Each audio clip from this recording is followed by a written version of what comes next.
Beautiful afternoon. We've got a little sea breeze. Blessed with the sea breeze here at Jacksonville. I always kind of laugh when people come here from other parts of the country. Like, it's got to be hot there, just terribly hot. I'm like, oh, not so much. We got the Atlantic Ocean that helps with the air conditioning every single day. I'm Mike Burris, Chief Meteorologist with CBS 47 and Fox 30 Action News Jax. I'll have some more stuff to go over in just a few minutes. But we want to begin with our national anthem, please, with Amy Levasseur. Amy, are you ready? Here she is. Please stand for your hats. Oh, say, can you see by the dawn's early light what so proudly we hailed at the twilight's whose broad stripes and bright stars through the perilous fight, o'er the ramparts we march, were so gallantly streamed, and the rockets rang aloud, the monks were singing air, gave proof through the night that our flag was still there. Oh, say does that star-spangled banner yet wave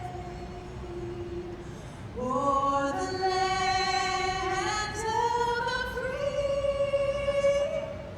and the home of the brave.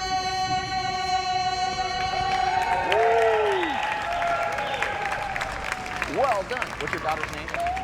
Hannah. Nice job, you guys. Amy, give Amy a round of applause. Her daughter, Hannah, was doing the sign language. Beautifully done. All right, well, for those of you that have known DogFest for perhaps several years, this has been going here at Jax Beach since 2013. We had to take a year off, of course, last year. Now, that doesn't mean the dogs took a year off. That doesn't mean the training took a year off, of course, but the pandemic broke right about the time that this was scheduled last year. So after a one-year break, it's great to see everybody back, and this is a heck of a fundraiser. As DogFest continues now, a puppy fundraiser and graduate team that you're going to hear speak here in just a minute. We want to thank everybody that has come here today. Spent countless hours planning this event. This year's event has truly exceeded our expectations, and I was amazed when I walked up just how large it was, how many people are here. It's really great to see. Please raise your hand if you're part of the planning committee. We'd like to recognize you, please. Raise your hand or stand up. Look at all you guys. Give them a round of applause. There's a lot of planning that goes into this, a lot of planning, and a lot of volunteers. We'd also like to thank Sea-Watch Pavilion for hosting us, and my special thanks goes out, of course, to all the sponsors for their support of the event. That includes First Coast Sign Language Interpreting, which also includes verbal language as well. CSX is the top dog sponsor. Brooks Rehab is Big Dog sponsor. We'd also like to recognize the Earl and Betty Fields Auto Group. Sponsors who have given multiple years are Taylor and White, Fair Financial Group, and Weather Engineers. Let's give them a round of applause. I want to tell you a little bit about DogFest and why it's so important. It was launched nationally 8 years ago with the idea to engage communities to not only raise money, but also to educate the public about Canine Companions' transformative work, and it is transformative. If you haven't met any of these dogs, you'll get that opportunity over the next couple of hours, and you should take an opportunity to do so, as they're amazing animals. You can hear one acknowledging that right now. Since DogFest began in Jacksonville in 2013, this event has raised more than $400,000. Yeah, nice job, Jacksonville. Every dollar raised helps to open doors, turn on lights, retrieve dropped items, and provide a life of independence and joy for adults, children, and veterans with disabilities. The assistance dogs you'll see here today aren't just the ears, hands, and legs of their human partners, They're also goodwill ambassadors, and often they're best friends, and they spread incredible joy. Now, get this. It costs the organization more than $50,000 to breed, raise, train, place, and provide a lifetime of follow-up care for these dogs. That's a single dog, $50,000 to $60,000. So you understand the complexities of it and how difficult it is to raise money of that magnitude simply for a single dog, and then you're talking multiple dogs. So that's why we're here today. It's your generous donation that allows Canine Companions to offer these expertly trained assistance dogs to people with disabilities at absolutely no charge to the recipient. That's something. Canine Companions depends on private funding through donations from individuals, corporations, foundations, and community organizations, and of course events like this, DogFest this afternoon. Since 1975, almost 7,000 dogs have been placed with those who need them. Currently, there are over 400 people on the waiting list, to receive a dog. You can help make more replacements possible by supporting DogFest and by giving a dog a job. We could not do this without you, so please continue to donate today. We're so proud of the First Coast Jacksonville chapter. They're the first volunteer group in the Southeast region to step up to the plate in 2013, some 8 years ago, to put together a DogFest event, and it's growing each and every year. I didn't think I could say that DogFest Jacksonville, I think I can say that DogFest Jacksonville since 2013 has been an overwhelming success. Yes? So please consider giving today. There are donation tents around here that you can find. Canine Companions yellow tent right there. They will be happy to accept cash, checks, credit. You get to save a little bit on the taxes on the back end come next year, right? So please help out. And I didn't see Jack earlier, but I see Jack and his wife now. Hi, you guys. Big time volunteers right there. And I also happen to come in contact with Jack on a pretty frequent basis, and he's got the dogs there, training them, and does great work. Good to see you, Jack. So, without further ado, I'd like to introduce Kathleen Tagle. Kathleen, step right on up, please. Let me make sure I get your title correct. Kathleen is the Executive Director of the Southeast Region, CCI, and we're going to ask her a few questions, and she's going to answer those for us so we can get a feel for what we're doing here today. In the meantime, we are streaming live, so and that's a microphone on here for that, so I'm going to hand this off to her, so there'll be just a brief pause, and then we're going to talk to Kathleen about Canine Companions for Independence. So stay with us, please.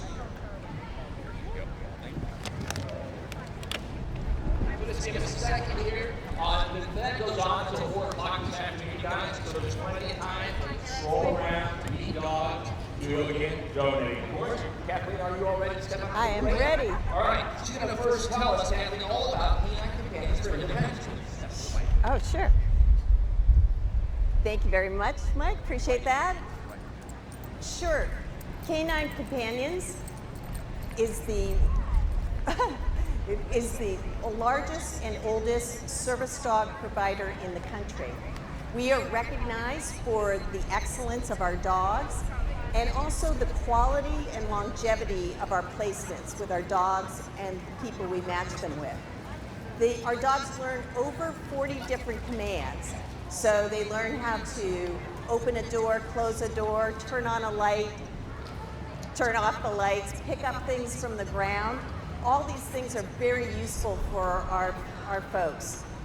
And when they're learning this, we then take them and pair them with children, adults, and veterans who may have a disability. So this process is a 2-year journey for us to really take it from an adorable little puppy to a puppy ready to go and be placed with a home. A lot involved. There's so much involved. So, Kathleen, and we're going to meet some of these puppies, who raises these adorable puppies? Well, we're very fortunate to have everybody who's a puppy raiser out there. If you want to put your hands up, we've got lots of puppies out there, puppy raisers. So thank you very much. We really appreciate it. So our volunteer puppy raisers actually get a dog when they're 8 weeks old. So if you can imagine a little furry little fluff ball and they're ready to go. They stay with the family in a loving home, learn some obedience and lots of love. And then when they're 18 months old, they return to Canine Companions for 6 months of professional training. Such an involved process. I always wonder, after the family's adopted one for like 6 to 12 months, how they're able to even part with it. But that's interesting. That's something maybe you want to touch on. But I also understand that some of the puppies are raised in prisons. Can you tell me about that, please? Sure. We've got a great program with prisons, and the Gadsden facility in Quincy, Florida has raised over 200 puppies for us. And it's fulfilling not only for Canine Companions and the puppies, it also does a great job for the inmates as well. They get a sense of that they're doing something to give back to the community and helps them make amends. Great idea. Now, do you provide service? This is really big Navy town. You probably know that. So do you provide service dogs for veterans? Absolutely. We've provided over 350 dogs to veterans across the country. We also help those folks with PTSD, and our dogs are trained to turn on lights and to create barriers out in public spaces, and they also help with nightmare interruption. So they're really making a difference in people's lives, and we really are proud of that. That is awesome. And that pretty much wraps us up. But any final words perhaps you'd like to mention here before we continue on? Sure. I just want to invite everybody to, if you're touched by anything that you've heard or seen today, to please reach out to one of us. And I encourage you to speak to some of our supporters, because when you hear what they have to say, how their experiences touch their heart and move them to be involved with us, I think you'll really appreciate hearing that. And there's so many ways that you can help us. You could give, serve, or share. You could donate or fundraise for us. You could serve by becoming a volunteer, or you can just share our mission. And that's tell your friends and families and colleagues and help our message grow and get out there. So thank you so much. And now I'm going to introduce you to CJ and Vicki Smith, our officers of our First Coast chapter volunteers. So thank you, please.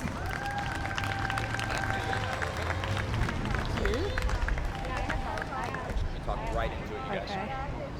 Hello, CJ and I have been puppy raisers for a little over 10 years now, and Axel is our 8th puppy that we have raised. And the one question that all puppy raisers get asked is, how can you give up the dog? So I wanted to address that question today. So I'm going to do it by telling you some of the dogs that we've raised and what they're doing. So the second puppy that we raised, Tibet, she was the first Florida courthouse dog, and she works in Hillsborough County with abused children. And these children have to go to court, and they have to tell lawyers and judges and the sheriff's department the horrific things that have happened to them. And so naturally a child would clam up and not want to speak about that. So they found, by bringing in the dog, the facility dog, Tibet, that they build a relationship with the child, and that child is able to, the stress to go out, and for them to be able to open up and to give the information that is needed to prosecute the people that have hurt them. And so she has been very effective for thousands of children, and that is one of the reasons why we can give up the dogs. Another reason is the service dog that we have placed. Colton and his handler told me the favorite thing that he does for her is he takes her socks off because she can't. And so that's another reason why we can give the dogs away. And then we have another dog that graduated as a skilled companion, and Mesa, she went to a little girl, a young girl at 12 years of age that had some differences in her appearances, and she was just very self-conscious of the way she looked. And her mother, after she was placed as a skilled companion team, her mother sent me a message, and she said, I just have to tell you Not only is Mesa picking up dropped items and just doing commands that's making her life easier, but she has become a bridge, a social bridge for her, and that she can go out into public, not be self-conscious. People are staring at the cool dog that she has instead of staring at her differences. And so it has helped build her confidence. And so that's the reason why we can give up these dogs. They give so much more than, it's just awesome to be a part of it, to be able to take a little puppy, teach them 30 commands, socialize them, and pass them on to the professionals that finish them up and do the perfect placement. We have one last graduate that we want to tell you about, and CJ is going to introduce Griffin and his handlers. We're very fortunate to get to stay in contact with our graduate dogs and their new families, and CJ is going to tell you about them.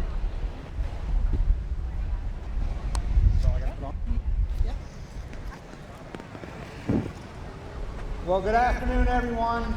It is a wonderful day here in Jacksonville Beach, and I'm so thankful to look out on this crowd and see my Canine Companions family here today. Canine Companions for Vicki and I have become our family. We have almost 11 years of friendships across the country.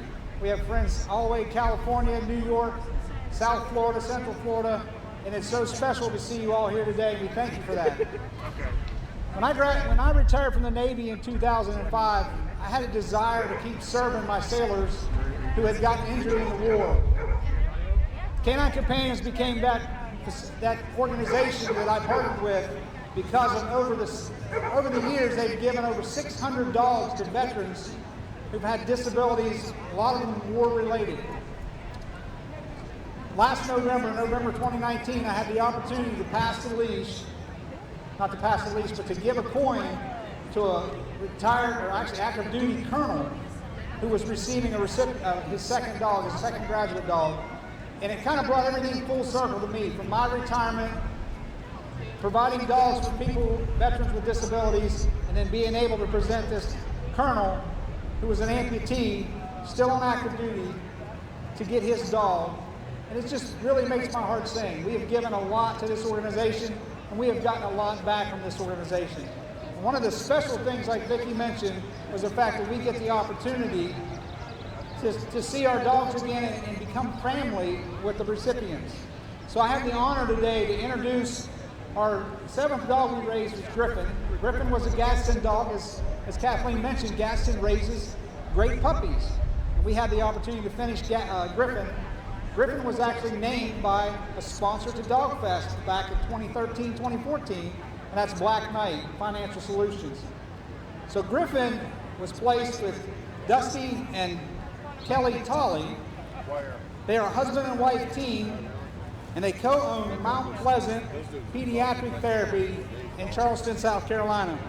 They work alongside their business partners, Frank and Anne Marie Leahy, and a team of 20 therapists to provide speech, physical, and occupational therapy to children with special needs. It's an incredible organization. We got an opportunity to visit. They do so much for the kids in the Charleston area. Kelly's in occupational therapy who specializes in working with children with sensory, processing, and autism spectrum disorder. And Dusty is a physical therapist that has an orthopedic background and uses Griffin to help clients with cerebral palsy. It is my pleasure to introduce Dusty and Kelly Tolley, their boys Luke and Levi, and Griffin.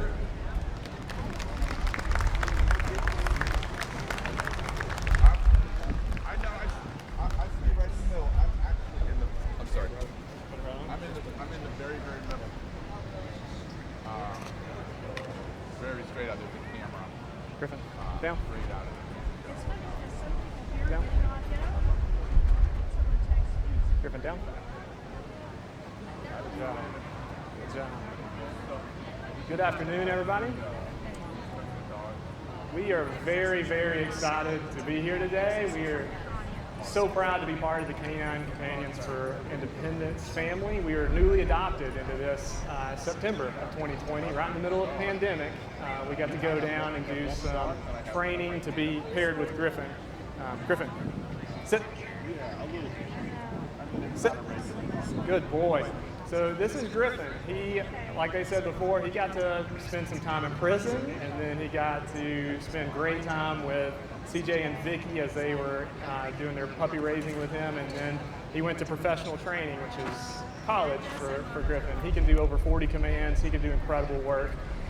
Griffin was gifted to us by Canine Companions. We paid nothing for Griffin's care, and I'm a physical therapist. Kelly is an occupational therapist.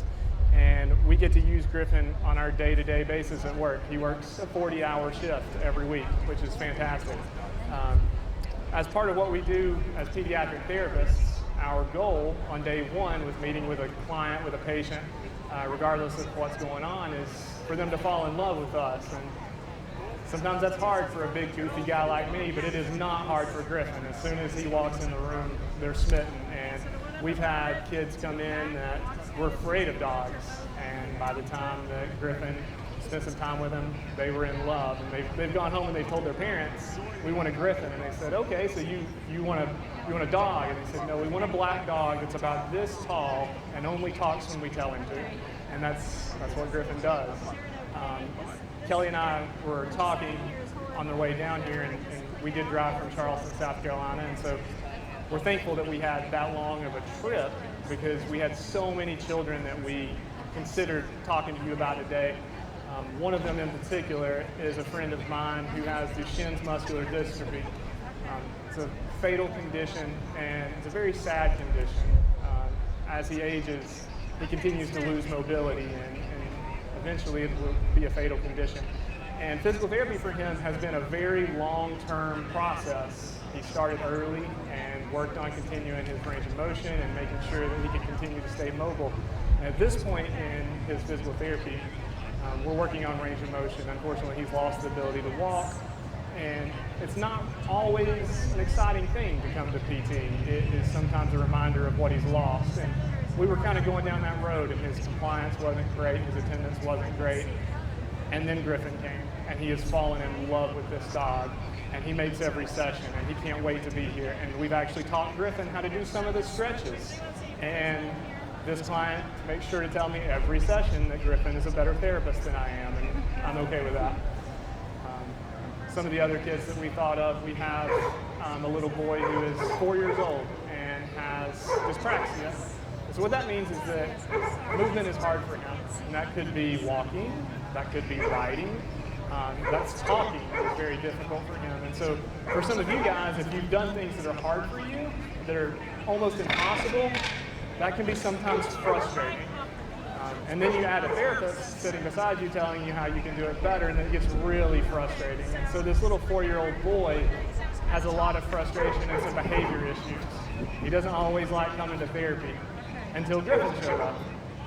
And Griffin was immediately his favorite therapist. And again, we are so proud of that. So every day he comes in and he says, where's Griffin? He comes and gets him. We put him on the secondary leash and take him to the room. Part of our job is to provide standardized testing to show what these children can do and how well they can participate, so that insurance and doctors and everyone can communicate appropriately. For this little boy, he does not like this test because it highlights some things that are really hard for him. So Kelly, my wife's occupational therapist, she was trying to get him to draw a circle. He would not draw a circle. He actually yelled, no, not doing that. And then she said, Griffin, can you hand him this card? And she gave Griffin a card, gave him the give command. The little boy took the card, and he said, oh, yes, Griffin, great idea. Again, Griffin is the favorite of all of our 20 therapists. And so Griffin went through all of the standardized testing with him. Griffin strung a bead with him, and then the little boy subsequently strung the bead. It's really impressive, and another great way that Griffin gets to work with these children. Griffin can turn on light switches. Griffin can pull wheelchairs when needed. He inspires children to go up and down stairs, which is a very hard thing. The other part that we don't always think about for physical and occupational therapy is that these children sometimes have very, very hard emotional needs. And so we have a little girl who has panic attacks, and the only thing that we have found to calm them so far has been Griffin. And so he comes in, and as we brush her to help calm her, she brushes Griffin. And so the bond there is just truly incredible. We have some kids that our speech therapists work with that are nonverbal. We have a few kids, we have a lot of kids actually on the autism spectrum disorder that don't routinely communicate well with verbal communication. But they know certain words. They now know puppy, and they now know Griffin, which is incredible. We're still working on our names.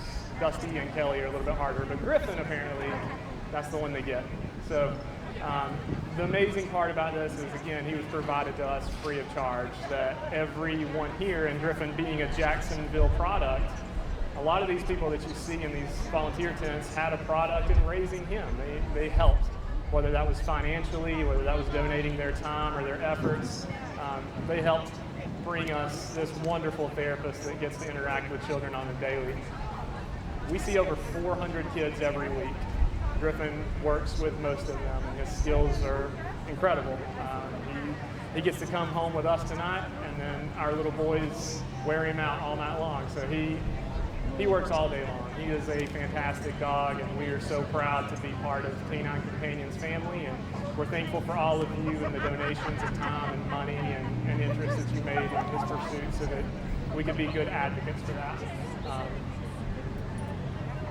We will be around the rest of the day, and so if you have questions about some of the kids that we are treating, if you have questions about what Griffin's training looks like, if you have questions about what going through team training in the middle of a pandemic looks like, come find Kelly or I, and we will walk you through that. But thank you again for your time and your donations, and thank you for this great organization.